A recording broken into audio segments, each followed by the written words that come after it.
Okay, in this video I'm just going to cover some of the basic statistics that we need in order to do regression.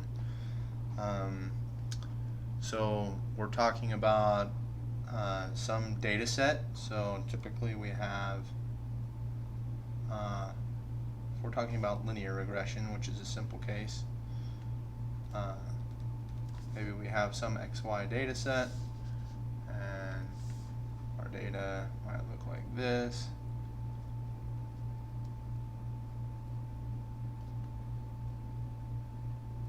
Okay, it's approximately linear, and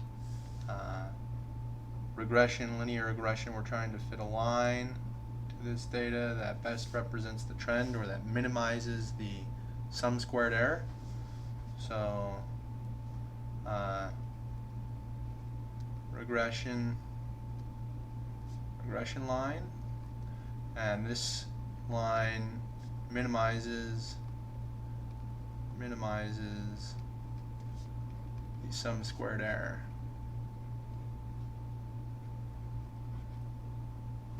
Whoops, not summed. The sum squared error, denoted SR. So that's literally take the error between the line and the data points, square each one of those errors, and then add them up. Alright? So that's the sum squared error, SR. Alright, and so the equation for sum squared error was SR equals our data, yi, so that's those data points, yi minus our linear model, so a naught minus plus a1 xi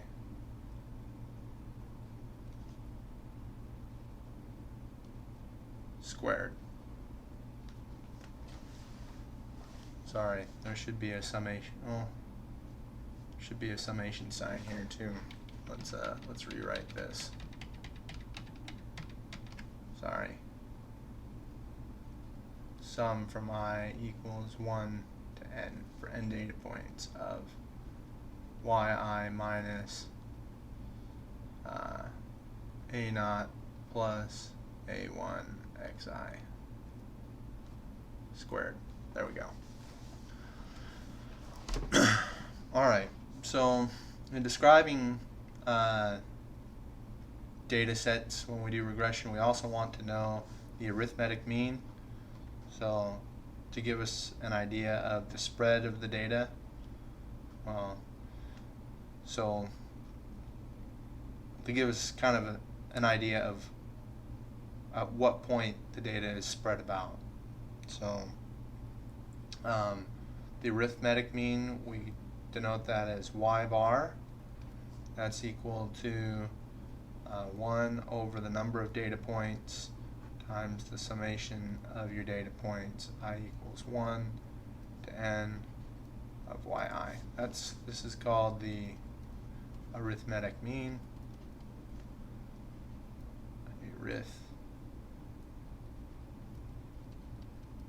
Arithmetic mean. Alright, once we've calculated the arithmetic mean, it's easy to calculate the variance of the data, which tells us kind of how the data spread. So if we were to calculate the arithmetic mean for this data set up here, this x data, it'd probably be something like this. Right? This is what y bar would probably be like. It's about, just try to draw it in the middle there. So sum it up, divide by the number of data points, and you get the mean. So it approximately should be about in the middle of the spreads. We got to see the data spread about here to here. So maybe I didn't draw it exactly in the middle, but I tried to get close. Okay, so that's the arithmetic mean. And the standard deviation, or the estimated sorry, we're talking about variance first, not standard deviation. So variance, estimated variance, is, we denote it sy squared. Sy is the standard deviation, so the standard deviation is the square root of the variance. This is equal to the sum of the error about the mean squared minus y bar squared normalized by our data n minus 1. So this is also you could also write this as ST, where this top sum right here is the error calculated about the mean. So just to kind of give you a sense of the difference, this is very ST right here. ST is related, it's very similar to SR. Okay, this here we're taking the squared error about the model. This right here is our model, and here you could think of this as a model. This is the exact same equation. We've got yi right here, yi right here, subtracting something. Instead of subtracting the model, we're subtracting y bar. So let me just show you this here. This kind of helps you get an idea. So here I've got some data kind of in a line, and I've got y bar right here. So ST is the sum of the squared residuals about the mean, and then SR is the sum of the squares of the residuals about the regression line. So we're calculating errors, squaring them, and summing them up. In both cases, it's just the errors being calculated for ST and SR are about different lines. So typically the error about the mean isn't a very good model. This model doesn't fit or describe the trend of this data very well. So we would expect ST to be much bigger than SR. So SR should be smaller than ST. That kind of brings us to this conclusion. We could take the difference between ST and SR, and that would kind of tell us how much better our regression line fit is compared to just if we were to just use the mean. And there's a parameter that we can calculate called the coefficient of determination. That is just that. That is r squared is equal to this, the sum squared error about the mean minus the sum squared error about the regression line, all normalized by the sum squared error about the mean. So this gives us an idea of how good our fit is compared to if we were just to fit our data with the mean. Anyways, let's go back here and talk about a couple other statistics. Just define them so that when I use them, you'll know what they are. So then the standard deviation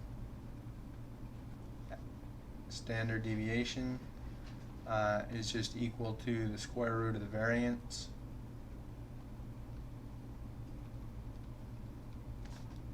which is equal to sy.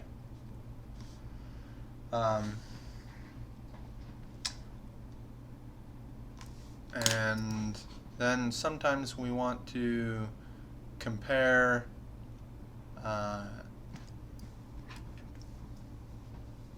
standard deviations or variance between two different data sets. So let me give an example here. Let's say I have one line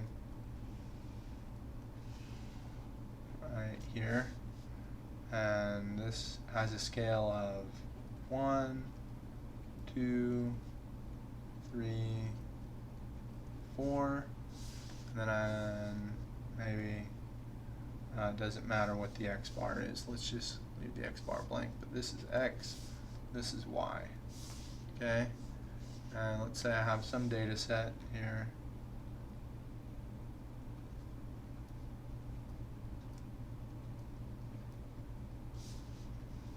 Alright, so if I was to fit a curve to this, that's not a very good fit, but, and then the average might be something like this.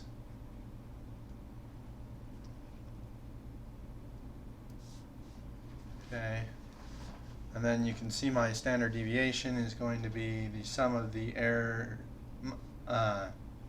My variance is going to be the squared error about this mean value, arithmetic mean. Now, what if I had a different data set that looks just about the same? Okay.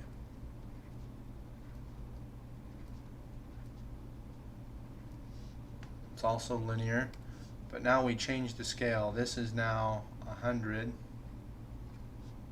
This is 200. This is 300. 400.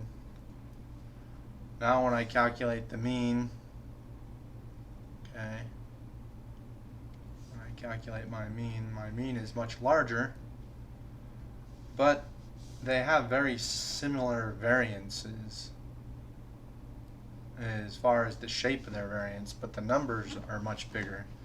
So one way we can compare these two variances and see that they're very similar, what I'm saying is the degree of spread in data is similar.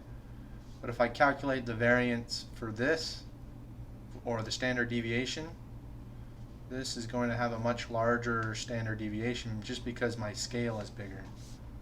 Whereas my standard deviation for, okay, so this is data set 1, this is data set 2. So data set 1, let's write this down. Data set 1 has an SY on the order of 1. Okay, so its standard deviation is going to be measured. Maybe it's not 1, but maybe it's 2, 2.5. Maybe it's 1.5. Something in there. I haven't calculated it. But then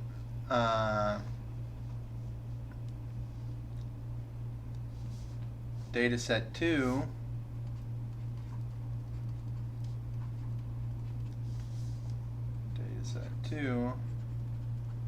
has SY on the order of 100. So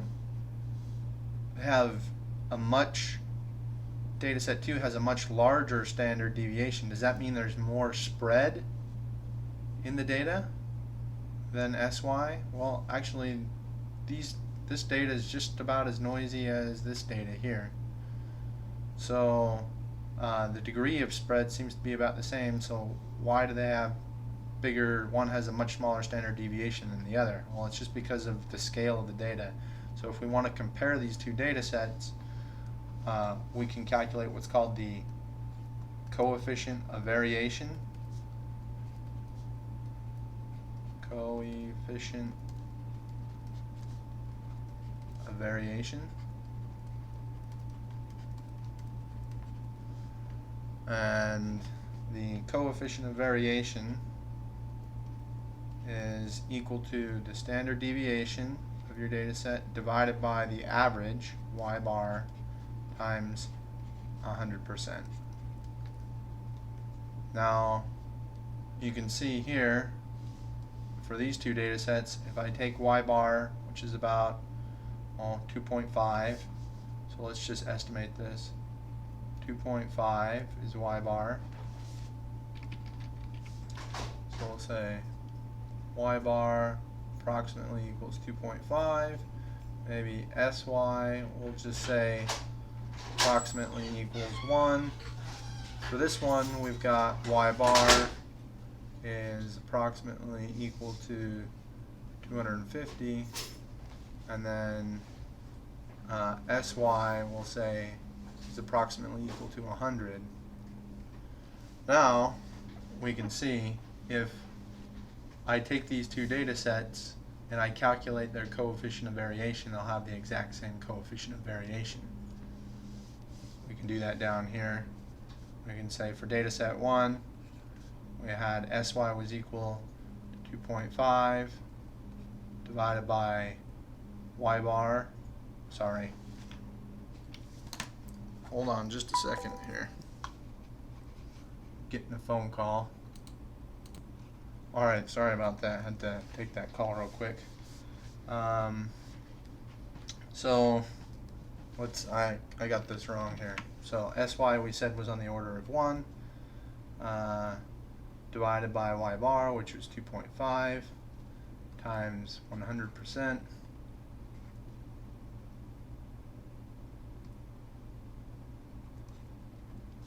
And then when we do it for data set 2, we get 100 divided by 250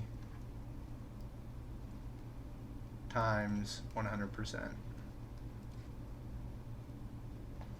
And so this is the same as 1 divided by 2.5 times 100%. So we get the exact same coefficient of variation because they have the same degree of spread, really. Anyways, so that's why coefficient of variation is useful. Alright, so that's just some basic statistics that we'll use when we're doing regression. And in the next video, I'm going to do an example of linear regression in Excel. So I'll see you in the next video.